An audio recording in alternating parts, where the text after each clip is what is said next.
Tigers and Chanticleers for the national championship. We've got your preview. It's Locked on LSU. Here we go.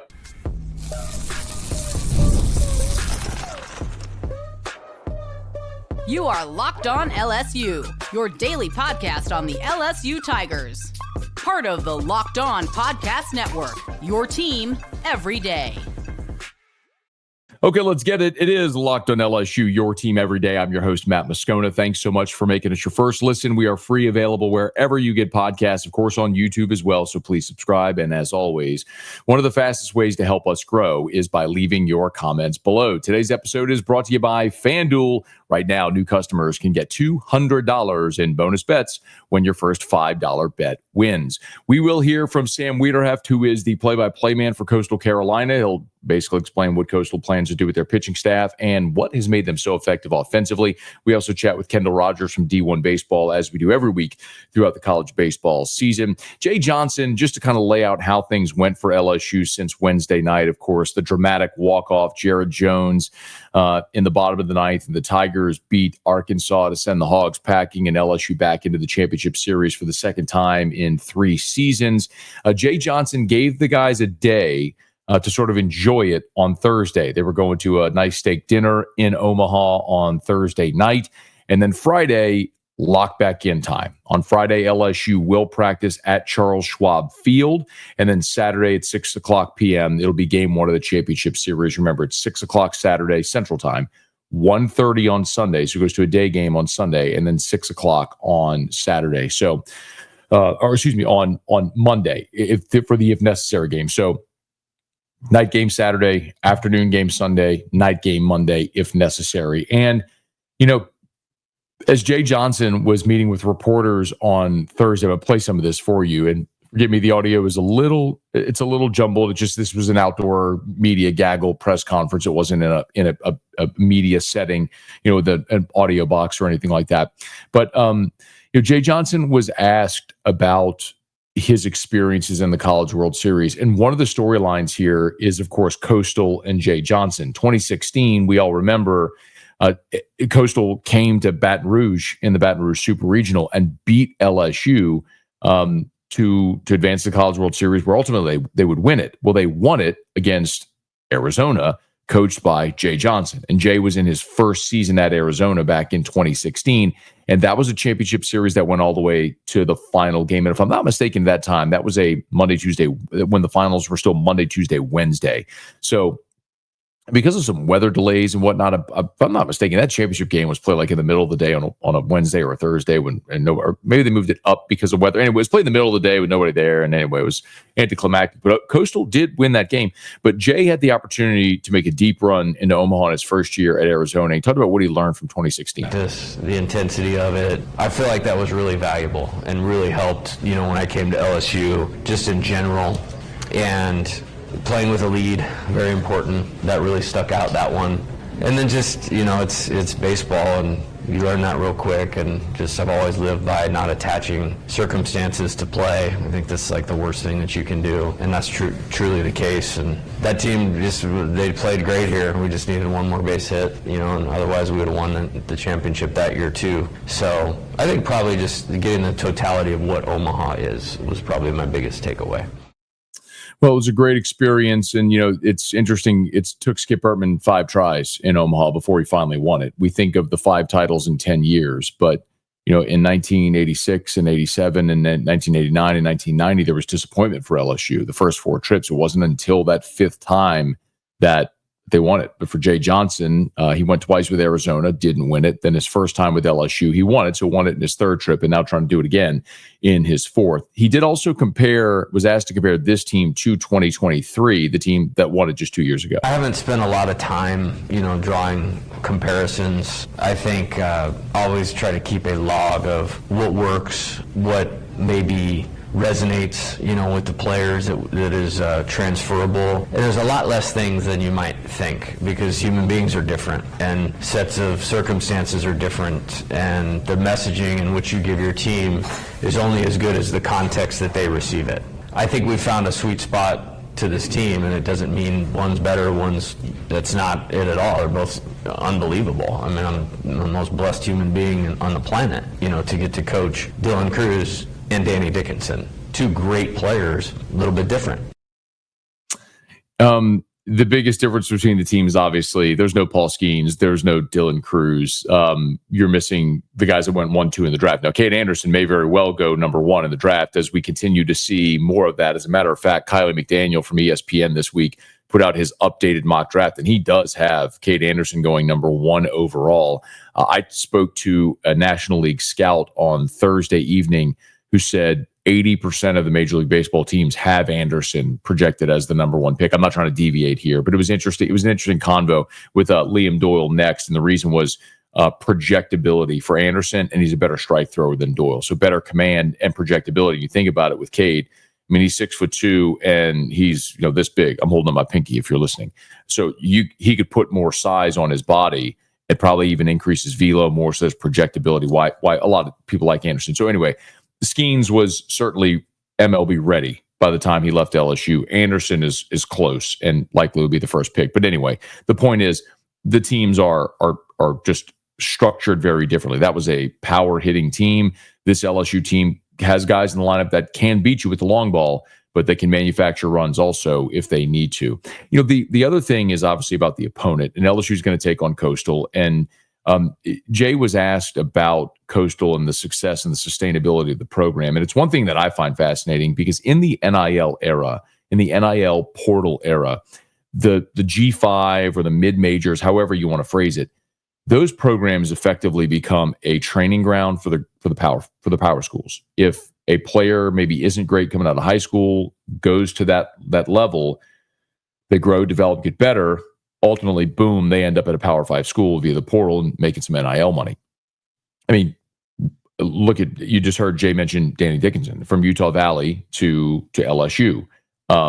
Same thing with a guy like Zach Cowan. I mean, Zach Cowan was the Friday night guy at Wofford, and a year later, he's a bullpen arm for LSU, very good one. But it's just the nature of how this is. We all understand it. It's how it works. Yet Coastal seems to be immune from that. We're going to talk a lot about their catcher, Caden Bodine, who is a projected first-round draft pick in next month's draft. And Jacob Morrison is going to throw for them this weekend. And Fluky, who's probably going to throw the first game, will run it up in the upper 90s near 100. Those are guys who don't typically stay at a place like Coastal Carolina, yet they have. And Jay was asked how this Coastal program has sort of sustained that success. This is one of the best programs in the sport, and for a long time. We're not talking about now or even in 9 years from when they won it in 2016. Long before that, as I'm trying to build my coaching career, like I'm paying attention to Skip Bertman, to Augie Garrido, to Mike Gillespie. I was also paying attention to Gary Gilmore because he's a phenomenal coach. And obviously, I've known Kevin forever, out on the recruiting trails with him and as a friend. And so, to me, if there's one that can continue to do it and match up and compete, it's Coastal Carolina. However you want to take that, Gonzaga basketball, Boise State football, it's like that's who they are. And as long as Coach Nall's there, they're not going anywhere for a long time.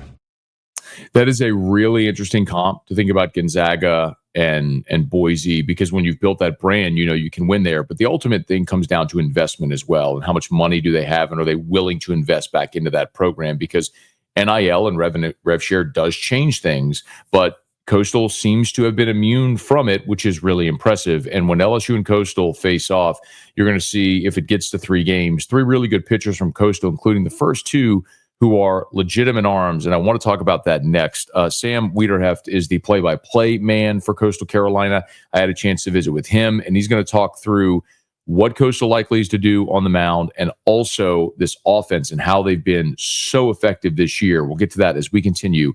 Locked on LSU, your team every day. The NBA playoffs are in full swing, and every night delivers highlight-worthy performances, major momentum shifts, and can't-miss moments. whether it's a game-winning shot or a breakout player, there's never been a better time to get in on the action.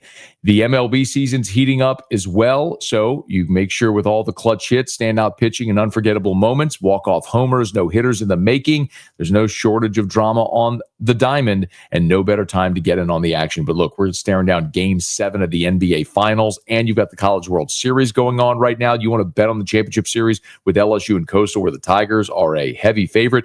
You can do it over at FanDuel. So right now, if you're new to FanDuel, it's the perfect time to sign up. Head to FanDuel.com. Place your first $5 bet, and if it wins, you get $200 in bonus bets. Make every moment more with FanDuel, official sports betting partner of the NBA. So we all know that with LSU winning and beating Arkansas on Wednesday, not having to play the game, the if necessary game on Thursday, it sets up LSU's pitching perfectly. That's something we've discussed kind of at length here now, because Cade Anderson likely would have come back a la Paul Skeens in 2023 on that Thursday game, because you didn't have to use Cade Anderson on Thursday. He will now be full rest on Saturday. Of course, he pitched Saturday against Arkansas in the opener. He will be ready for Saturday against Coastal Carolina in the opener of the championship series. And what a benefit to LSU, which you didn't have in 2023, having your ace available for the championship series. LSU does this go round. So Cade Anderson will go game 1 for LSU. That much is absolutely not even in doubt. Anderson on the season, a 3.44 ERA. He's thrown 110 innings. Of course, the nation's leader in strikeouts with 170 strikeouts to just 30 walks. That strikeout to walk ratio is so impressive and so important, in particular against this Coastal team, as you're going to hear in just a quick second. And then, of course, after Cade Anderson, we will see Anthony Ianson, who actually has a better ERA than Cade Anderson. Cade's ERA is 3.44. Anthony Ianson, a 2.92 ERA. Ianson, third in the country in strikeouts, as we well know, with just 35 walks. So both of these guys have been really good this season at throwing strikes and commanding the zone, and that is imperative against Coastal. Now, the flip side of it is, how is Coastal Carolina going to handle their pitching? Jacob Morrison is their ace. We saw him shove against Oregon State, where he went 7 1/3. And they also have, two other very consistent arms and very talented arms. One of them is Cameron Flukie, who is a power righty who will run it up near 100 miles an hour. And then they have Riley Eichhoff, who pitched for Coastal on Wednesday, so likely wouldn't be available until game 3 if they needed him. But the question has kind of been, with Morrison being their number 1, but the feeling kind of is that they're holding Morrison for game 2. And I asked Sam Weiderheft how Coastal plans to handle their pitching. And I think that we handled it beautifully in the first 3 ball games, having Riley Eichhoff start against Arizona and go just 4 innings and 45 pitches. He was efficient with those 4 innings, gave up a couple of runs, but Cameron Flukie came in and was good in his 4 innings. That was his first bullpen appearance of the season, and then Eichhoff was able to pitch later on in the last game against Louisville that got us to clinch the spot in the final series. So I believe you'll see Flukie start that first game, and then it's going to be Jacob Morrison in game 2, and then game 3 is going to be kind of a toss-up. Not sure if Eichhoff would be ready.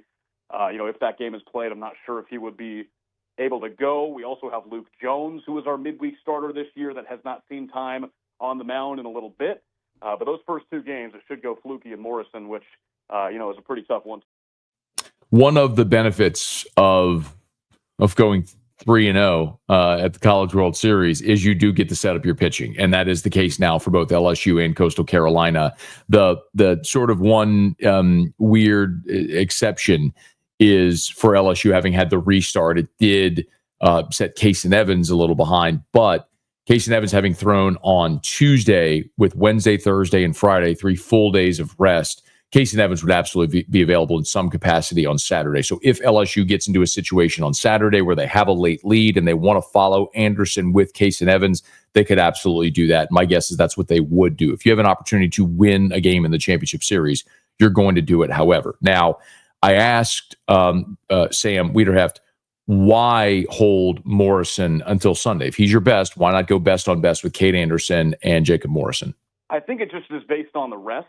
Fluky pitched that first game of the Men's College World Series out of the bullpen, went 4 innings. Coastal's very based on routine from what I've gathered. And you have extreme amount of trust in those two pitchers regardless. But I think it just comes down to where they're at as far as their off-day routines, and then, kind of go, when they're ready to pitch whichever day. But I think, Fluky coming out game 1 is going to be just a tough pitcher to face with his velocity. And then we all saw what Jacob Morrison can do and what he did against Oregon State. So I think it's a really good 1-2 punch that Coastal has to work with. So the interesting thing about Cameron Fluky, and I'll run through his numbers for you just to give you a sense of who he is. So he's a big righty. He is 6'6", 210. He's out of New Jersey. Again, 6'6", 210. He's got a 3.29 ERA, so similar to Cade Anderson in that respect. 95 2/3 innings pitched, and he is a big strikeout arm. 109 strikeouts and just 22 walks. So very similar statistically there to Anderson and Ianson. He is a power right-handed arm at 6'6". The thing I would say, though, that might benefit LSU is while dudes that are 6'6" and almost throw 100 don't typically show up at Coastal, you see that in the SEC every week. LSU's got 8 guys that throw 95 or better on this staff. So you just think about the opportunity to face Chase Shores and Jacob Myers and just Maverick Rizzi. Run down the list of these big power arm righties that LSU has on their staff. I'm not saying it's easy to hit, but it's not anything that's going to be what LSU hasn't seen. So that might be a little bit of a difference there. Now, Jacob Morrison is their ace, a 2.08 ERA in 104 innings pitched on the season, 102 strikeouts, just 22 walks. He has been outstanding. The batting average against is only 194. Again, it's sub 200.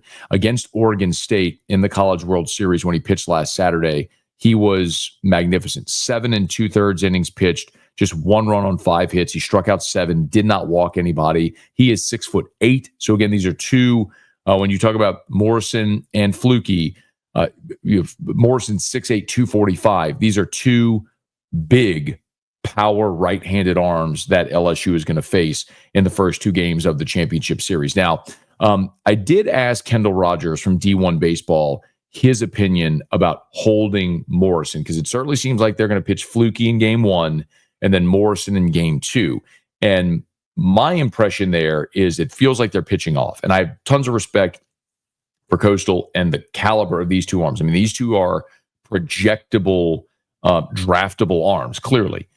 And so you have to respect that. And their numbers are fantastic. But when you're throwing 104 innings against the Sun Belt, it's going to be different than if you're throwing 104 innings against the SEC. So there is a difference there in the level of competition. It's worth noting. It doesn't change the fact that they're talented arms. But it feels like maybe what Coastal's thinking is, what's the best opportunity to get to a game 3? Because it's going to be very hard to beat Cade Anderson. And you don't want to use that bullet of Jacob Morrison against Cade Anderson and lose, and then have a win or go home scenario on Sunday, go for your season, and not have your best guy. So Fluky is certainly capable, I think is what they're thinking, but Morrison kind of maybe gives you an advantage in game 2 against Ianson. If you want to consider it that. That's still like it's what and what. But that may be what they're thinking. And I asked Kendall Rogers about this, about the decision, as it seems that they're going to hold Morrison from the opener and what he would do. I like throwing him in the opener, frankly. He's been incredible the last few weeks. It's big time stuff. It's it's a electric fastball from a tall angle. It's a really nice slider. I personally, I would start him in the opener, but it does seem like they might be leaning towards giving him full rest. But I will say this about Coastal, Matt. I know a lot of LSU fans, and granted, a lot of fans saw the 2016 team roll through Baton Rouge, so maybe people aren't taking it for granted, but this is a really good team. This is not a team that just happened to get hot at the end of the season and win 26 straight. They've been really good all season long. They can really pitch. They got big-time arms at the back end of the bullpen. They're very steady offensively. And here's the thing about Coastal that differs from Arkansas is if you're going to beat them, like, you've got to beat them. They're not going to beat themselves. They get elite catching behind the plate with Caden Bodine. Up the middle, they're really good. And they've got an elite outfield. This is a very, very good baseball team. This is a big-time challenge for Jay and company. So LSU, I mean, listen, Kendall is as good as there is when it comes to college baseball. I mean, he is the publisher at D1Baseball.com. That is the preeminent site. He's seen them a bunch. And I think we all understand and respect that. This isn't a Cinderella feel-good story. They've won 56 games right now. They've won 26 in a row. And they have 3 outstanding arms in their rotation. Arms that look like SEC arms. This is a very, very good baseball team. Now, they were in bracket 1, which was the easier of the sides of the bracket, but the Conway Regional with Coastal, it's where East Carolina was sent. Florida was there as well. That was a brutal regional that I thought Florida would come out of, and Coastal managed it. They punked Auburn in 2 games on the Plains. I mean, this is a very good Coastal Carolina team, so it should be no surprise that they're in the championship series. But LSU is a better team than Coastal Carolina and should win this series, which is why the Tigers are a heavy favorite.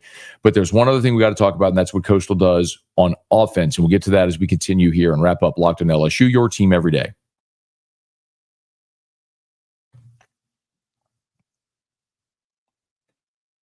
It has been mightily impressive what Coastal has been able to do offensively as well in the College World Series. And they just kind of keep coming at you. They're not a big power team, but they're relentless in the way that they're able to score. They beat Arizona 7-4. They beat Oregon State 6-2. Then they beat Louisville 11-3. So their ability to score happens not necessarily in bunches, but the fact that they'll get a run in the first, a run in the third, they'll get 2 in the sixth, a run in the seventh. You look up and they got 8 runs. And that's kind of how they're able to do it. But Sam Weiderheft talked a little bit here about Coastal's offense. Obsessed with getting on base. That has been the mantra of this lineup because it's not very power heavy. You know, you look at Coastal historically, and it's been a pretty power heavy ball club, and the pitching has kind of lacked off a little bit. This year, it's flipped, right, where the pitching is the star aspect of this team, and the lineup just finds ways to get on base, not necessarily by their power, but by their way of working long at bats and really working these pitchers up into high pitch counts and forcing them to throw strikes. I mean, we've been hit by nearly 180 pitches this year, which is close to, if not the, Division I all-time record, just because of the way that we work at bats and force mistakes out of the pitchers. So that's something that Kevin Schnall told me all season was, these guys are just obsessed with getting on base. They have to do anything it takes just to get on. And then Coastal's able to use their small ball with bunting to move runners over, and it's all just produced a great amount of offense this year for the Giants. Something to keep in mind with this matchup in particular, if Coastal is going to rely heavily on walks and hit batsmen, that's not great for Coastal against Anderson and Ianson. Let me explain what I mean. So Coastal this year has been hit by 176 pitches. So just for context on that number, LSU's been hit 93 times, okay? But Coastal's been hit 176 times. So it's a bunch. On the season, Cade Anderson has hit 3 batters. In 110 innings pitched, Cade Anderson has hit 3 batters. Anthony Ianson, LSU's presumptive Game 2 starter, 101 2/3 innings pitched, he has hit 4 batters. So Anderson, Ianson, combined on the season, have hit 7 batters. If Coastal's relying on that, the fact that LSU is going to run 2 elite level strike throwers out there is a major benefit. Let's talk about the walk numbers. LSU this season has walked 355 times. Coastal's walked 284. 284 is a big number. It ain't 355. LSU has walked more than Coastal. Let's look at Anderson and Ianson's walk numbers. Anderson, in 110 innings pitched, has walked 30 batters in 110 innings pitched. Ianson, 101 2/3 innings pitched, has walked 35 batters. So you were talking about guys that are elite level strike throwers. Now, the bullpen is a different story because we have talked about that all throughout this year. As the Achilles heel is down the line in the bullpen, when LSU's gotten into trouble, it's when the bullpen has been unable to throw strikes consistently and you're walking guys and hitting guys. So the thing that maybe leans to LSU's benefit is the fact that they have shrunk their bullpen, as we've talked about, and you're only going to see maybe 7 guys. We know you're going to see Anderson, Ianson, Evans, Cowan, Shores, maybe Newt, Myers. If you need lefties, Primo Rizzi, like you get to that. But at the point is, you could make it through game 1 with Cade Anderson and Casey Evans. And you could make it through game 2 with Anthony Ianson and Zach Cowan. And you could win a national championship or throw Chase Shores in there using 4 or 5 pitchers over 2 days. And it doesn't matter if you get to your down the line guys that at times this year have struggled to throw strikes. So just something to file away. And remember, we had the same conversation about UCLA. UCLA is a traditional small ball team, and their whole emphasis was being able to get on base, walks, hit by pitch, bunt, steal, hit and run. And LSU, for the large part of that game, suffocated UCLA. No, it got away. I mean, it ended up 9-5 was the final, but LSU was steamrolling them in that game. So the point being that LSU, because while yes, you have arm talent, you have elite level strike throwers that should limit the walks to hit batsmen and make Coastal do it by swinging the bat. And LSU has an elite level defense behind them. So just another thing to consider. We've talked plenty this year about LSU's elite level defense as far as Coastal defensively on the season. As a fielding team, they do field as a team 978. Remember, 980 is considered that elite level benchmark. LSU's over 981. So LSU, a better defensive team. Caden Bodine, I had a big league scout tell me that their analytics chart that he steals about 5 pitches a game. So maybe something worth watching, an elite level catcher behind the plate. But all things considered, LSU is a more talented team, top to bottom.